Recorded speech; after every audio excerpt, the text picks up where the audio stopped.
En el nombre del Padre, y del Hijo, y del Espíritu Santo, amén. Bienvenidos, queridos televidentes, nuevamente juntos, aquí en este espacio que nos brinda Hora 60, haciendo nuestro informativo teológico llamado La Fe Cristiana. Hoy ya con nuestro tema 32, hablaremos del segundo y el tercer mandamiento del Decálogo. Aquí en los controles, Mariano Reino Buch. Mariano, ¿cómo estás? Buenas tardes para todos. ¿Cómo van las cosas por aquí? Bien. Por suerte ya arrancando fuerte, así que muy contento. Extraordinario. Bueno, mira, Mariano, hoy vamos a hablar, te decía, del segundo y tercer mandamiento.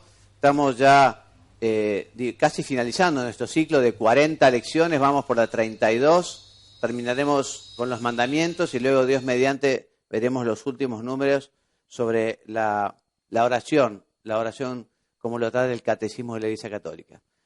Bueno, entonces, el segundo mandamiento de la ley de Dios es: no tomarás el nombre de Dios en vano, ¿no?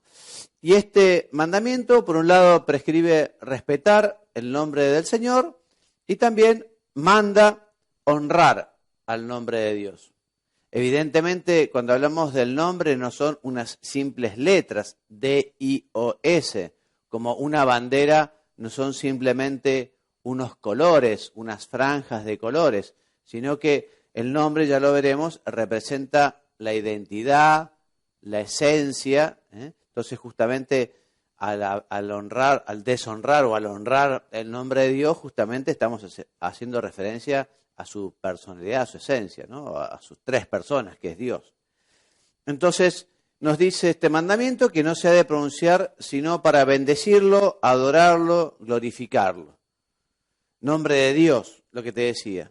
Cada persona expresa, digamos, el nombre, la esencia, su identidad. Vos fijate que cuando Dios creó a Adán y Eva, luego les dio la tarea de poner el nombre a todos los animales, por ejemplo, ¿no?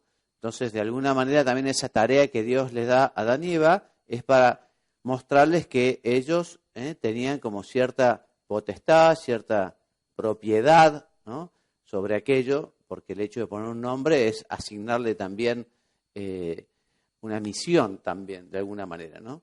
Entonces, el nombre de Dios para los fieles tiene que ser algo sagrado, ¿no? De hecho, también veremos cómo el pueblo elegido no se animaba a nombrar directamente a Dios, ¿no? Y lo llama el Señor, por ejemplo, ¿no? Elohim, ya veremos. Así que hoy podemos preguntarnos un poco, bueno, yo realmente estoy alabando a Dios cuando tengo buenas noticias, cuando tengo malas noticias, estoy sintonizado con Dios. Gracias a Dios, en la Argentina no existe el pecado del que vamos a hablar un poquito, que es el de maldecir a Dios, ¿no? Algo muy triste, que muchas veces estaba relacionado, digamos, con el dolor, con un problema, no sé, uno se martilla un dedo, se agarra el dedo con una puerta, bueno, quizá una blasfemia, ese es el nombre técnico, ¿no? Claro, habitualmente una persona, o muchas veces en los países donde esto pasa, no se piensa directamente, bueno, yo quiero ofender a Dios, ¿no? Porque es una reacción. Pero evidentemente es una costumbre muy triste, porque la verdad que nombrar a Dios de esta manera es una pena, y por eso esa costumbre, esa mala costumbre, esa pésima costumbre, hay que erradicarla, ¿no? Entonces, Dios también tiene un nombre, aunque evidentemente el nombre no abarca la esencia divina, no hay conceptos humanos que puedan así representarlo, ni nombre que pueda expresar exhaustivamente su esencia. Dios es el santo, está por encima de toda criatura, es trascendente, no nos alcanza el disco duro o el disco rígido, la memoria RAM, en fin, para comprender la esencia divina, ¿no? Pero, a pesar de todo, para que podamos invocarle y dirigirnos personalmente a Él, en el Antiguo Testamento Dios reveló diversos nombres que se lo podía llamar, ¿no? Por ejemplo, a Moisés, Dios se le revela como el ser por esencia, ¿no? Yo soy el que soy, yo soy el que es, ¿no? Dice el texto de Éxodo, y así dirás a los hijos de Israel, yo soy, o sea, el que es, el que tiene el ser por esencia, el ese, me ha enviado a vosotros. Este es mi nombre para siempre, dice el Señor. Así que por respeto a la santidad de Dios, el pueblo de Israel, te comentaba, no pronunciaba su nombre, sino que lo llama eso el Señor, Adonai en hebreo, Kyrios en griego. Otros nombres, Elohim, que es el término plural majestático de la palabra plenitud o de la palabra grandeza, o también se le llama El Shaddai, que significa poderoso, omnipotente. Bueno, entonces, ya en el Nuevo Testamento Dios nos da a conocer el misterio de su vida íntima trinitaria, porque en el Antiguo Testamento Dios se manifiesta como todopoderoso, creador, pero no manifiesta, o solo veladamente manifiesta su Trinidad. Es uno en tres, un Dios en tres personas, Padre, Hijo y Espíritu Santo. Esto nos lo viene a revelar propiamente Jesucristo, ¿no? Y nos da el nombre también de las tres personas, el Padre, el Hijo y el Espíritu Santo. Así Jesucristo enseña a llamar a Dios Padre, ¿no? Y lo hace de un modo muy particular, que incluso los judíos se deben haber escandalizado un poco, porque lo llama Abba, que Abba es un nombre muy familiar, de llamar padre, como si era papi o papito, en fin, un nombre, una manera muy, muy cercana. En el Antiguo Testamento no había esa cercanía, ¿no? Esa filiación tan cercana como la que Jesucristo nos invita a tener. Entonces Dios es Padre de Jesucristo y también es Padre nuestro, pero no del mismo modo. La paternidad de Jesucristo es muy diferente a nosotros. Nosotros somos hijos adoptivos. El mismo Jesucristo no dice nuestro Padre, dice mi Padre y vuestro Padre. No dice nuestro Padre, porque es distinta la filiación. Nosotros somos verdaderamente hijos del Padre y hermanos de Jesucristo, porque el Espíritu Santo ha sido enviado a nuestros corazones y participamos también de la naturaleza divina. Somos hijos de Dios en Cristo. Y en consecuencia podemos dirigirnos a Dios llamándole de verdad Padre. En este sentido, San José María, el fundador del Opus Dei, San José María escribía y decía: Dios es un Padre lleno de ternura, de infinito amor. Llámale Padre muchas veces al día y dile a solas en tu corazón que le quieres, que le adoras, que le sientes, que sientes el orgullo y la fuerza de ser hijo suyo. Así que este segundo mandamiento nos invita a honrar el nombre de Dios. Santificado sea tu nombre, decimos en el Padre Nuestro, ¿no? Y cuando hablamos de santificar o de santificado, entendemos que justamente hay que reconocer el nombre de Dios como algo santo y tratar su nombre de una manera santa. Y es lo que hacemos cuando adoramos, alabamos o damos gracias a Dios. Es también una de las peticiones, se los decía recién, del Padre Nuestro, ¿no? Y al pronunciarla pedimos que su nombre sea santificado a través nuestro, es decir, que le demos gloria con nuestra vida y que también los demás le glorifiquen. Así que, en fin, depende de nuestra vida, de nuestra oración, que su nombre sea santificado entre las naciones. Por eso también el respeto al nombre de Dios reclama también el respeto a personas muy vinculadas. Cuando hablamos de respetar el nombre de Dios, también debemos respetar el nombre de la Santísima Virgen, el nombre de los santos, de la Eucaristía, el mismo Cristo, en las especies eucarísticas. O sea que también, digamos, pecarían contra este mandamiento de la ley de Dios quienes deshonraran el nombre de la Santísima Virgen o de los santos, o trataran con desprecio a la Eucaristía, etc., ¿no? Entonces, por eso el segundo mandamiento prohíbe todo uso inconveniente del nombre de Dios. En particular, te decía, la blasfemia, que consiste en proferir contra Dios, interior o exteriormente, palabras de odio, de reproche o de desafío. Decime, Mariano, ¿vos conocías, Mariano, esta palabra blasfemia o es la primera vez que escuchás hablar de ella? Blasfemia. No, conozco. Perfecto. No, porque es un término que no todo el mundo lo conoce. Blasfemar es justamente eso, insultar a Dios, hablar mal de Dios, ¿no? Que es algo que tampoco nosotros deberíamos permitir. O sea, si hablaran mal de nuestra madre, ¿no? Bueno, uno no lo toleraría. O sea, decir, perdóname, ¿no? Incluso sea capaz de ejercer incluso ante cierta violencia, quizá con ciertos derechos, ¿no? Si a uno le insultan injustamente a la propia madre, bueno, uno tiene que salir. Bueno, ¿qué no uno va a hacer con el nombre de Dios también, no? Tengo una no es pregunta. una incitación a la violencia, pero ¿qué decís, Mariano? No, tenía una pregunta, en la Biblia recuerdo haberlo leído, o sea, a Jesús se lo planteaban los sumos sacerdotes y demás, ¿o no? Que era Claro, blasfemo. le planteaban que se llamaba hijo de Dios, entonces, claro, él decía, pero este hombre es, digamos, se está llamando a sí mismo hijo de Dios. Por eso muere también, ¿no? Porque él se llama hijo de Dios y le parecía algo inconcebible. Nunca se lo creyeron, digamos, ¿no? Sí. Por eso también es blasfemo recurrir al nombre de Dios para justificar prácticas criminales, reducir pueblos a la servidumbre, torturar, dar muerte, en fin, todos esos fundamentalismos que a veces lo hacen en nombre de Dios es muy triste, ¿no? Y cuando se hace realmente conscientemente, cuando se lo quiere insultar a Dios, es un pecado grave, claramente, no puede ser de otra manera. También el que prohíbe es falso, porque ustedes saben que también prohíbe el juramento en falso. Ustedes saben que jurar es poner a Dios por testigo, ¿no? Entonces este segundo mandamiento nos prohíbe poner a Dios por testigo de un juramento falso, ¿no? O sea, uno puede jurar, pero tiene que jurar con algo que sea importante y algo que sea verdadero.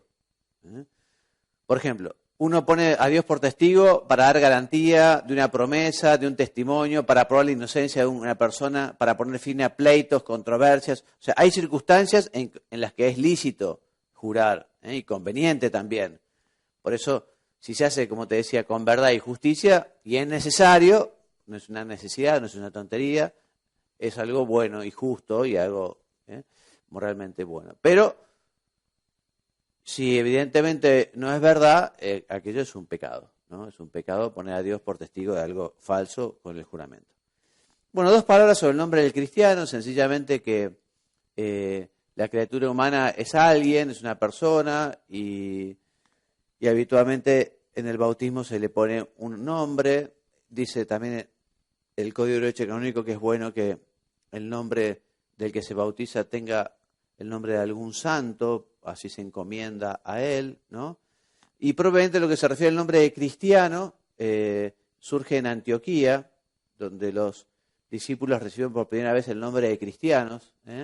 Bueno, me viene a la mente un chiste, Mariano, que es muy malo, que es un chiste gráfico, que hay un sacerdote así vestido de negro como yo, y hay un chiquito, y le dice el sacerdote al chiquito, ¿y vos querés ser cristiano? Y el chico dice, no, Messi. Bueno, ¿Estuviste bien? Chiste, pero bueno, es una suerte que alguien que se llame cristiano, bueno, reconozca de por qué es el nombre, ¿no? El cristiano es justamente por ser discípulo de Cristo, una cosa importantísima. Bueno, entonces se llama a cada uno por su nombre, Dios llama a cada uno por su nombre, en ese sentido podemos hablar de una vocación, Dios nos tiene en su mente desde la eternidad, toda nuestra vida, ama a cada uno personalmente, ¿no? Nos llamó por nuestro nombre, de cada uno espera una respuesta de amor, Él nos dice, amarás al Señor tu Dios con todo tu corazón, con toda tu alma, con toda tu mente y con todas tus fuerzas. Por eso nadie puede sustituirnos en esa respuesta de amor a Dios. En este sentido, San José María, él anima a meditar con calma aquella advertencia que llena el alma de inquietud y al mismo tiempo le trae sabores de panal y de miel. Te he redimido y te he llamado por tu nombre, eres mío, ¿no? Dice Isaías, ¿no? Eso le dice Dios a Isaías y nos dice a cada uno. Por eso, continúa San José María, no robemos a Dios lo que es suyo, no nos pertenecemos, somos de Cristo, somos de Dios. Un Dios que nos ha amado hasta el punto de morir por nosotros, que nos ha escogido desde toda la eternidad, antes de la creación del mundo, para que seamos santos en su presencia. Bueno, terminado aquí el segundo mandamiento, vamos a hablar ahora del tercer mandamiento, que hace referencia a santificar las fiestas, ¿no? El mandamiento es anterior a Jesucristo. Antes, ya lo veremos, los hebreos, el pueblo elegido, celebraba el sábado. Nosotros celebramos, santificamos el domingo. El domingo es el día del Señor. Es el día del Señor porque es el día de la resurrección, ¿no? La Biblia nos cuenta cómo efectivamente Dios al séptimo día descansó y nosotros estamos llamados, digamos, también a ese descanso para la gloria de Dios. Ese séptimo día era el sábado. Nosotros, en cambio, el domingo es el primer día de la semana, ¿no? Entonces, es lo que te decía, Dies Domini, el día del Señor, que es el día domingo, que es un documento también del Papa San Juan Pablo II. Te recomiendo, Mariano, vivamente, buscalo en internet, baja esta carta pastoral del Papa San Juan Pablo, que nos ayuda y nos orienta cómo tenemos que vivir el domingo. Es muy linda, nos da muchas iniciativas para justamente hacer del domingo un día consagrado al Señor, donde efectivamente la misa sea lo central, pero también un llamado a un día de oración, de familia, etcétera, etcétera. Se los recomiendo a vos y a todos los televidentes. Dies Domini, el día del Señor, de Juan Pablo II, ¿no? Bueno, entonces el sábado representa el final de la creación, en cambio el domingo representa el inicio de la nueva creación, con la resurrección de Cristo. Estamos llamados nosotros a santificar la fiesta, santificar el domingo con la participación en la misa, ¿no? Es fuente y cumbre de la vida de la Iglesia. El domingo se santifica principalmente con la participación en la misa. ¿Qué nos dice el Código de Derecho Canónico, Canon 1247, y es lo mismo el Catecismo de la Iglesia Católica? Nos dice que el domingo y las fiestas de precepto, los fieles tienen obligación de participar en la misa. No es algo más o menos opcional, optativo. Alguna vez alguien me dijo, mire, para mí me gusta ir los lunes a misa porque va poca gente. Bueno, me parece bien que vayas el lunes, pero no dejes ir el domingo, porque el precepto lo cumplimos cuando vamos el día domingo, ¿no? Además, el domingo en la Argentina hay 4 días que son de precepto, 4 días en todo el año, poquísimo, ¿no? Uno es el 1 de enero, que es solemnidad de Santa María, Madre de Dios. Otro es el 15 de agosto, la Asunción de la Virgen. El 8 de diciembre, la Inmaculada Concepción. Y el 25 de diciembre, la Natividad. O sea, todos los domingos, más estos 4 días, estamos llamados a ir a misa. Estamos obligados, ¿no? Dice, cumple el precepto de participar en la misa quien asiste a ella, donde quiera que se celebre un rito católico, tanto el día de fiesta como el día anterior por la tarde. O sea que uno cumple el precepto si va a la víspera, ¿no? Por ejemplo, este año, ¿qué sucedió? El año pasado, mejor dicho. Hubo un domingo y el lunes era 1 de enero. Lunes 1 de enero. Entonces, claro, ¿qué pasa? Si voy el domingo a la tarde, ¿vale por las 2? No. Si vas el domingo a la tarde, esa vale para el domingo, pero el día siguiente es de precepto. Era 1 de enero. Así que había que ir los 2 días a misa, ¿no? Así que, en fin. Y si yo voy a una misa de casamiento, es válido. Si voy a una misa de un entierro, también. O sea, el precepto es cumplir con la asistencia a la misa. No importa si es una misa de casamiento, si es una misa de entierro, si es una misa de niños, una misa de comunión o de confirmación, ¿no? Dice el Catecismo, los fieles están obligados a participar en la Eucaristía los días de precepto, a no ser que estén excusados por una razón seria. Por ejemplo, enfermedad, cuidado de los niños, ¿no? O estén dispensados por su pastor propio. A veces vienen las personas y dicen, no, padre, yo no fui a misa porque estaba enfermo. Bueno, no es ningún pecado si estabas enfermo. O no fui a misa porque estaba muy lejos, estaba en el campo y había llovido. Bueno, no te preocupes en absoluto, bendito sea Dios. Si no pudiste ir, no es ningún pecado, ¿eh? Entonces, los que deliberadamente faltan a esta obligación cometen un pecado grave. Entonces, el domingo también tiene que ser un día de descanso, ¿no? Día de descanso, la institución del Día del Señor contribuye a que todos disfruten del tiempo de descanso que les permita cultivar su vida familiar, cultural, social, religiosa. Por eso, en los domingos y demás fiestas de precepto, los fieles tienen obligación de abstenerse de aquellos trabajos o actividades que impidan el culto a Dios, o de gozar de la alegría propia del Día del Señor, o disfrutar del debido descanso de la mente. Por eso, en fin, hay trabajos en los que uno no puede dejar, digamos, hay trabajos que... Pero a veces esta mentalidad tan materialista, tan mercantilista, que siempre está todo abierto, en fin, quizás ya es algo tan natural que uno ni siquiera lo ponga en duda, ¿no? Pero bueno, quien tenga un negocio que se ocupe de su empleado, si es cristiano, dice, bueno, yo le doy franco para que vaya a misa el sábado a la tarde, si va a trabajar el domingo, en fin, es una responsabilidad de los patrones, ¿no? Y quien sea un empleado también pida, ejercite su derecho, ¿no? Y pida poder arreglar las cosas de manera tal para poder asistir a misa el domingo o el sábado por la tarde. Se trata de una obligación grave, como es el precepto de santificar las fiestas, ¿no? Bueno, entonces, no obstante el descanso dominical, pueden obligar en presencia de un deber superior de justicia o caridad. Otro tema, la libertad religiosa. La libertad religiosa es una libertad muy importante que los pueblos tienen que tener para sí y que los gobiernos, los estados, no pueden sojuzgar, ¿no? Es una libertad natural a que todo el mundo se manifieste, ¿no? Manifieste su religiosidad, su amor a Dios, su amor a los demás, no solo individualmente, no solo personalmente, no solo privadamente, sino también de un modo público. Deben dar todos ejemplo público de oración, de respeto, de alegría, defender sus tradiciones como una contribución preciosa a la vida espiritual de la sociedad humana. Por eso, cada cristiano debe evitar imponer sin necesidad a otro lo que le impidiera guardar el día del Señor. Entonces, un culto que debe ser público, y un derecho también civil, que es el de la libertad religiosa. A ver, léeme algo, Mariano, si yo no soy el único que hablo.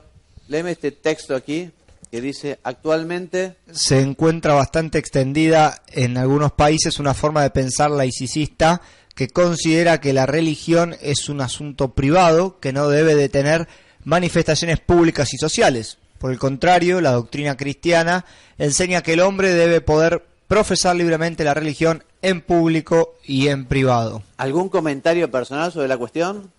No. No.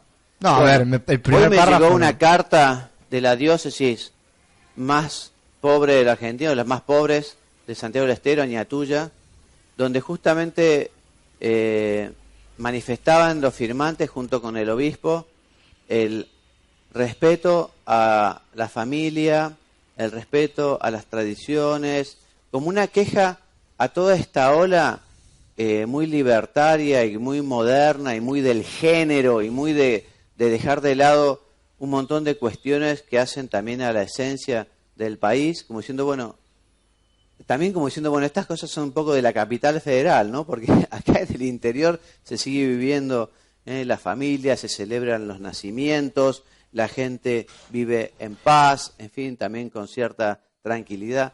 Bueno, hay también hoy por hoy un pensamiento laicista que efectivamente lo que quiere hacer es desterrar a Dios. Y yo pienso que también mucho de lo que está vinculado con esta ideología de género, con estas cosas también de alguna manera tan poco humanas, como por ejemplo el aborto, que es nada más ni nada menos que un asesinato.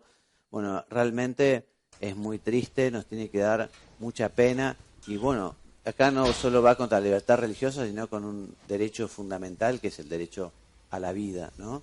Y además, en fin, esto va a ser grabado, va a estar por internet, pero bueno, que sepan que en la Argentina hoy se está también pensando muy seriamente sobre estas cuestiones, porque se han invitado a que se manifiesten todos y haya un debate público. Los obispos, algunos obispos ya han invitado a una marcha que es el día 25, Día por la Vida, ¿no? Y realmente somos nosotros mismos los argentinos que decimos, bueno, queremos dejar nacer más argentinos, queremos realmente tener un tipo de país, porque yo creo que mucha gente no se da cuenta de lo que está en una ley del aborto en su país, lo grave que es, porque muchas personas tienen una visión demasiado humana, no se dan cuenta de la gravedad de esto. A vos en la radio, en la televisión acá, Mariano, estos temas han ido saliendo, todo lo del debate del aborto, toda esta teoría de género, no. No permití en el caso personal que se debata ni que se interaccione sobre eso, por lo menos en los contenidos que uno controla. Claro. Porque la verdad que creo que no tiene sentido. A ver, no podemos estar discutiendo eso. Si vamos a discutir ese grado de vida, vamos a estar perdidos como sociedad. Entonces, creo que no. A ver, yo estoy en contra del debate, lo manifiesto públicamente, creo que hay que defender la vida.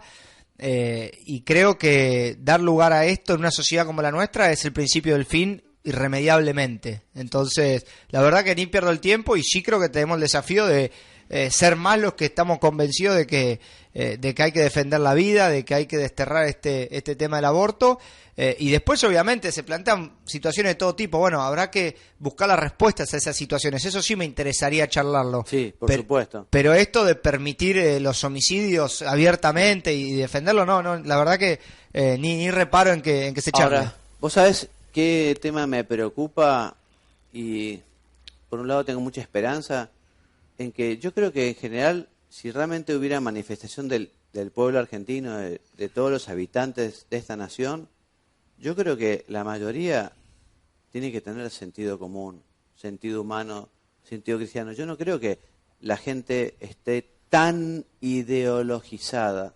No sé, ¿vos qué opinás? Yo pienso como vos.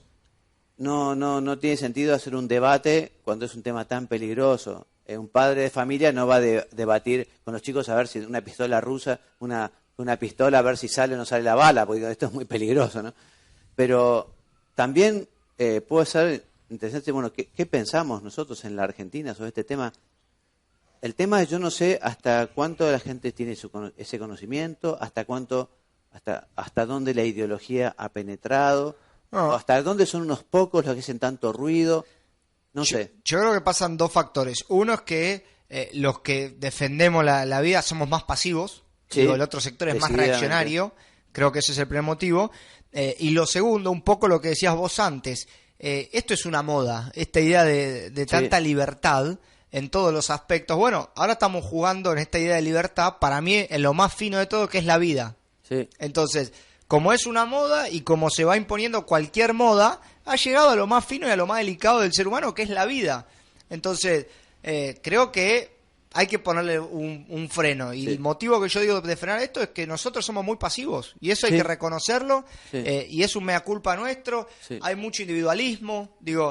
Hay mucho recelo, mucho ego en los distintos lugares donde se trabaja. Entonces, bueno, será también aprovechar el momento y trabajar a futuro, los que creemos igual, en unirnos y ponernos los pantalones largos.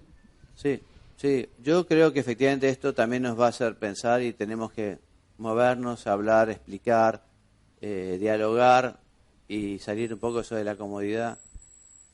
Y bueno, que los cristianos realmente estén en los lugares donde se deciden las cuestiones tan importantes, ¿no? Bueno, que los cristianos están en el Senado, en el diputado, que estén en los ministerios, que los cristianos estén, ¿no? Que estén allí, que vivan una vida cristiana, el evangelio, que es lo mejor que puede pasar a un país, ¿no? Yo coincido, y lo que quizá más me queda haciendo ruido en el fondo es aquellos dirigentes políticos que quizá en algún momento de su carrera pregonan un trabajo sobre la fe, sobre la espiritualidad, sobre la religión, y de repente por una coyuntura política se olvidan de todo eso y abren la puerta a que el tema se trate. Creo que hay que ser riguroso con eso, y como decís vos, tendremos que tener más lugares de decisión, porque si no vamos a estar perdidos, y me parece que es lo complicado. Sí. Por eso, en fin, también hay muchos, esto venía a cuento de esa mentalidad laicista, que le gustaría que todos, sos muy cristiano, bueno, sí, pero vos quedate adentro de la iglesia, quedate adentro de la sacristía y dejanos que el mundo lo manejemos nosotros, ¿no? Entonces resulta que los cristianos están ahí metidos cuando justamente los cristianos están llamados a manifestar su vida cristiana y también su visión política y su visión antropológica y el evangelio, ¿no? A dar culto también exterior, visible, público, del amor a Dios y de defensa de algunos derechos que son de Dios, y que justamente eso es lo que queremos defender nosotros, ¿no? Bien, entonces no solo se debe poder profesar la religión exteriormente, sino también socialmente, es decir, con otros, porque la misma naturaleza social del hombre exige que pueda profesar su religión en forma comunitaria, ¿no?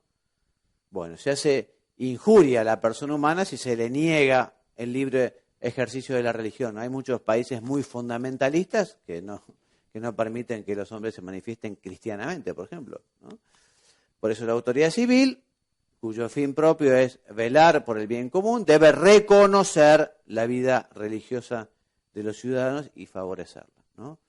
Hay un derecho social y civil a la libertad en materia religiosa, por eso el Estado no puede impedir que cada uno actúe en este campo libremente según su conciencia. De esta manera, cada persona está obligada en conciencia a buscar la verdadera religión y a adherirse a ella.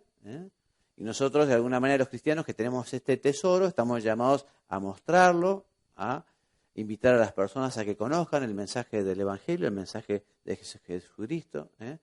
Nadie, evidentemente, debe ser coaccionado, ni impedido o obligado a vivir una religión determinada.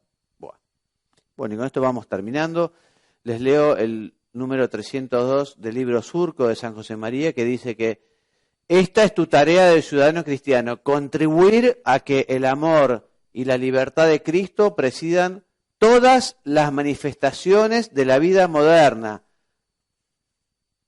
2 puntos.